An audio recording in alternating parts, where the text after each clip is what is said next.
ನಮ್ಮ ಸಿನಿಮಾ ಭಾಗಸ್ಥರು, ನಮ್ಮ ಕುಟುಂಬಸ್ಥರಿಗೆ ಎಲ್ಲರಿಗೂ ನಮಸ್ಕಾರ ನಮಸ್ಕಾರ ನಮಸ್ಕಾರ. ಮಹಾಭಾರತದ ಈ ಪೋರ್ಷನ್ನು ಅಜ್ಞಾತವಾಸ ಅನ್ನೋದೇ ವೇಷ ಮರೆಸ್ಕೊಂಡು ಬದುಕಬೇಕು ಅನ್ನೋದೇ. ಇವಾಗ ಲೋಕಲ್ಗೆ ಬಂದು ತಲೆ ಮರೆಸ್ಕೊಳ್ಳೋದು ಅಂತೀವಿ ನಾವು.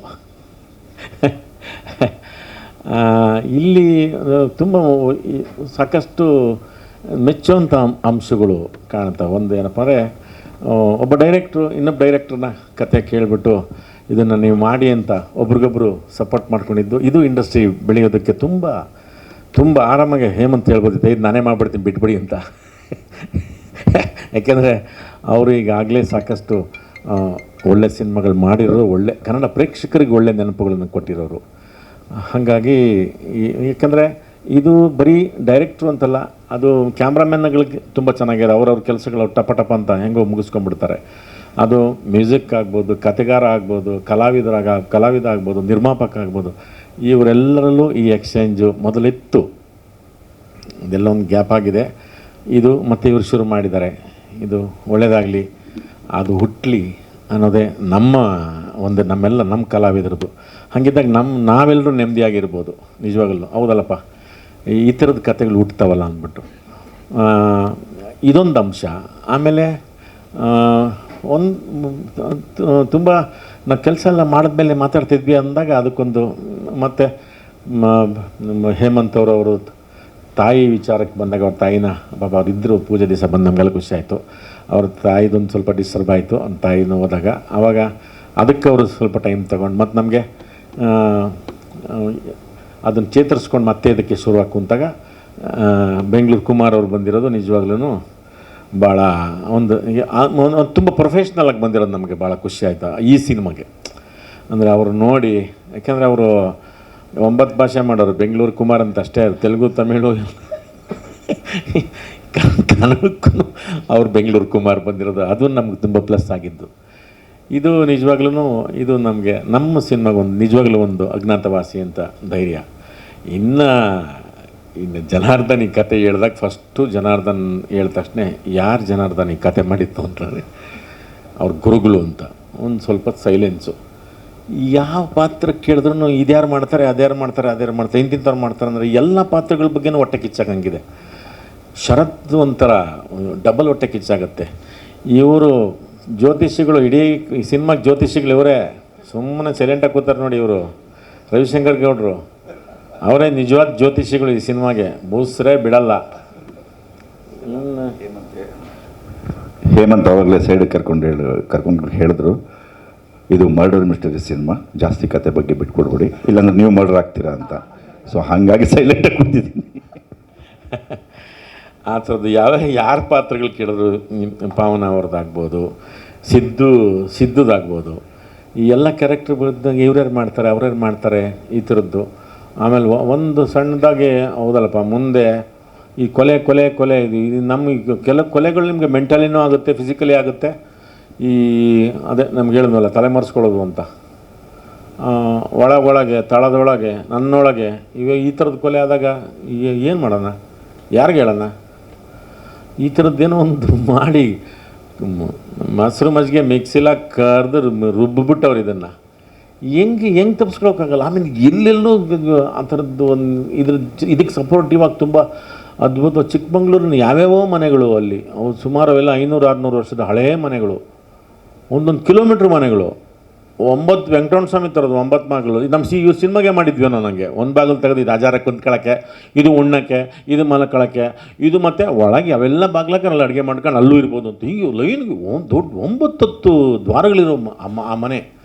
ಅದು ಯಾರ್ದು ಆ ಮನೆ, ಅದು ನಮ್ಮ ಸಿನಿಮಾಗೆ ಸಂಬಂಧಪಟ್ಟವ್ರದ್ದು ಮನೆಯೇ ಅದು. ಆ ಥರದ ಲೊಕೇಶನ್ಗಳು ಈ ಕಥೆಗೆ ಪೂರ್ವಕವಾಗಿ ಹೇಳ್ತಿರೋದು. ಆ ಥರದ್ದು ಪೂರ್ವಕವಾಗಿ ಇಷ್ಟೆಲ್ಲ ಮಾಡಿದಾಗ ನಮಗೊಂದು ಸಣ್ಣದಾಗಿ ಏನಪ್ಪ ಅಂತಂದರೆ ಒಂದು ಭಯ ಹುಟ್ಟಿದ್ದು ಈ ಕೊಲೆ. ಯಾಕಂದರೆ ಈಗಾಗಲೇ ಕೊಲೆ ಬಗ್ಗೆ ಸಾಕಷ್ಟು ಒಳ್ಳೆ ಸಿನಿಮಾಗಳು ಬಂದುಬಿಟ್ಟಿದ್ದಾವೆ, ಸಾಕಷ್ಟು ಒಳ್ಳೆ ಸಿನಿಮಾ ಬಂದಿದ್ದಾರೆ. ಒಂದು ಸಣ್ಣ ಆಸೆ ಒಂದು ಹುಟ್ಟಿದ್ದೇನಂತಂದರೆ, ಮತ್ತು ಕನ್ನಡ ಚಿತ್ರರಂಗಕ್ಕೆ ಸಾಕಷ್ಟು ಒಳ್ಳೆ ಸಿನಿಮಾಗಳು ಬಂದಿದ್ದಾವೆ. ಆ ಒಳ್ಳೆಯ ಸಿನಿಮಾಗಳ ಸಾಲಿನಲ್ಲಿ ಜನಾರ್ದನ್ ಮತ್ತು ಹೇಮಂತ್ ರಾವ್ ಇದನ್ನು ಸೇರಿಸ್ತಾರೆ ಅನ್ನೋದೊಂದು ನಂಬಿಕೆ. ಯಾಕೆಂದರೆ ಆ ಥರದ ಕೆಲಸ ಎಲ್ಲರದೂ ಇದು ಪಾತ್ರದ ಜೊತೆ ಇರೋದು, ಪಾತ್ರವನ್ನು ವ್ಯಕ್ತಪಡಿಸೋದಲ್ಲ. ಎಲ್ಲರೂ ಅಷ್ಟೇ. ಆಮೇಲೆ ಅದಕ್ಕೆ ನಮಗೆ ಸ್ಪರ್ಧಿಯಾಗಿ ಅದ್ವೈತ್ ಕೆಲಸ ಮಾಡ್ತಾರೆ. ಈಗಿನ್ನೂ ಗೊತ್ತಿಲ್ಲ ನಮಗೆಲ್ಲರಿಗೂ ತಲೆ ಮಾಡಿದಂಗೆ ಚರಣ್ ಏನು ಮಾಡಿದಾರೋ ನಮಗಿನ್ನೂ ಗೊತ್ತಿಲ್ಲ. ಅವ್ರನ್ನ ಕ್ಯಾರೆಕ್ಟ್ರಾಗಿ ಉಳ್ಕೊಬೋದು ಗೊತ್ತಿಲ್ಲ.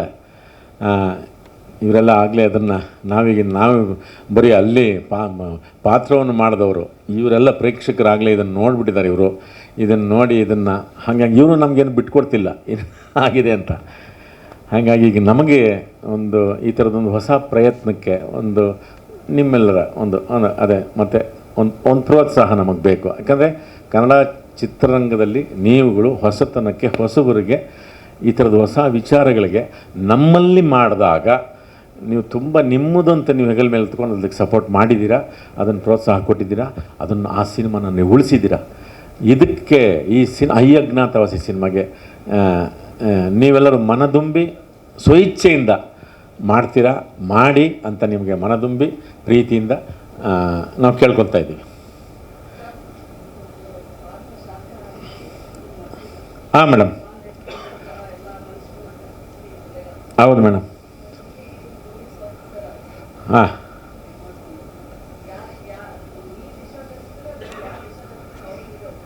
ನೀವು ಬುಡಕ್ಕೆ ಬಂದ್ಬಿಟ್ರಪ್ಪ ಒಂದೇ ಸರಿ. ಕೇಳೇ ಬಿಟ್ರು. ನಾನೇನು ಬಾಯಿ ತಪ್ಪು ನೋಡಿ ಆಲೇ ವಿಷ ಇದು ಎಲ್ಲಿ ಬೇಕಾದ್ರೆ ಹುಟ್ಟು ಬದುಕೋದು ವಿಷ ಯಾರಿಗೂ ಪಕ್ಕದಲ್ಲಿ ಎಲ್ಲಿ ಕೂತಿದ್ದೋ ಗೊತ್ತಿಲ್ಲ. ಅದು ಹುಟ್ಟುತ್ತೆ. ಅದೇ ಹೆಂಗೆ ಹುಟ್ಟಿತು ವಿಷ ಅನ್ನೋದೇ ಅದರದ್ದೇ ಆಶ್ಚರ್ಯ. ಅದು ನಾವು ಕತ್ತಿನ ಕೊಂದ್ವ, ಅದೇ ದೈಹಿಕವಾಗಿ ಕೊಂದ್ವ, ಮಾನಸಿಕವಾಗಿ ಕೊಲ್ತೀವ. ಸುಮ್ಮನೆ ಅದು ಗಾಳಿಗೆ ಬಂದ್ಬಿಟ್ಟು ಉಸಿರು ಕುಡಿದ್ಬಿಟ್ಟು ಸತ್ತೋದ.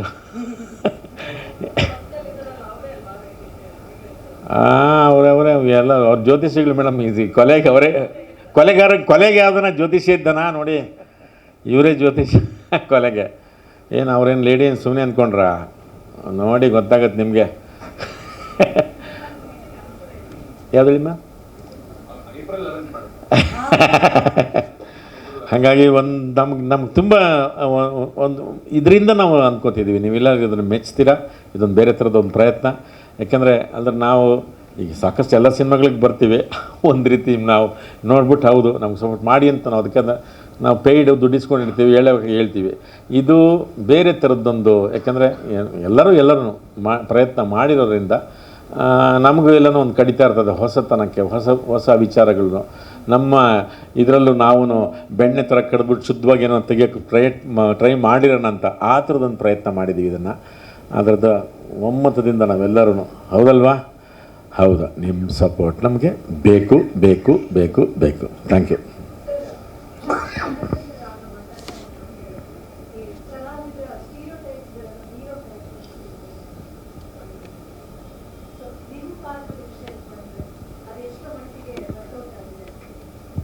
ನನ್ನ ಇದು ಬಂದಾಗ ನಾನು ನಿಮ್ಗೆ ಅವೆಲ್ಲ ಹೇಳಿದೆ, ಪಾತ್ರದ ಜೊತೆ ಇರೋದು ಬೇರೆ, ಪಾತ್ರವನ್ನು ವ್ಯಕ್ತಪಡಿಸೋದು ಬೇರೆ ಅಂತ. ಹಾಗಾಗಿ ನಾನು ಈ ಪಾತ್ರದ ಜೊತೆ ಇದ್ದೀನಿ. ನನಗಿರೋ ಕೇಳಿದಾರೆ ಅಷ್ಟೇ, ಸರ್ ನೀವು ಅಲ್ಲಿ ಇದ್ಬಿಡಿ, ನಾವು ಮಿಕ್ಕಿದ್ದು ನಾವು ಮಾಡ್ಕೋತೀವಿ ಅಂತ.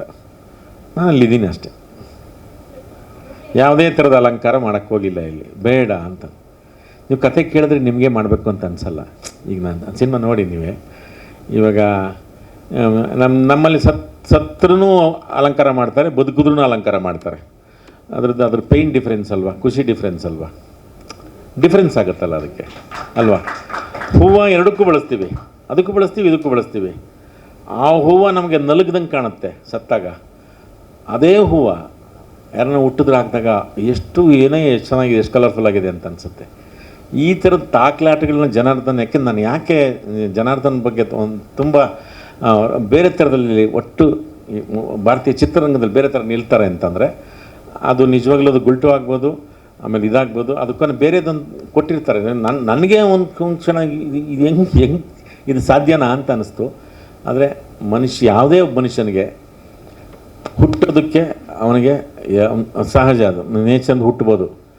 ಸಾಯಿಸೋದು ಯಾರಿಗೂ ಹಕ್ಕಿಲ್ಲ, ಹೌದಲ್ವಾ?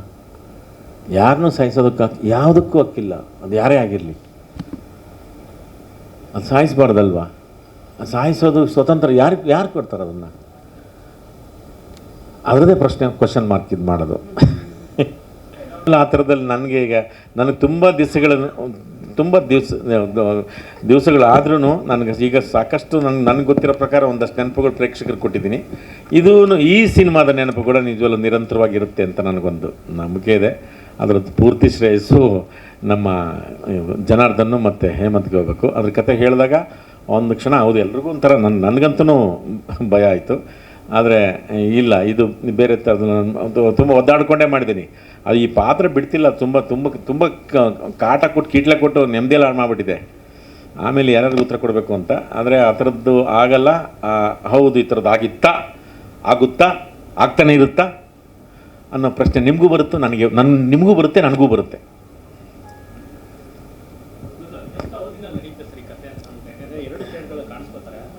ಮರ್ಡರ್ ಮಿಸ್ಟ್ರಿ ಎಷ್ಟು ವರ್ಷಗಳ ತನಕ ತಗೊಳುತ್ತೆ ಅದು ಇನ್ವೆಸ್ಟಿಗೇಷನ್?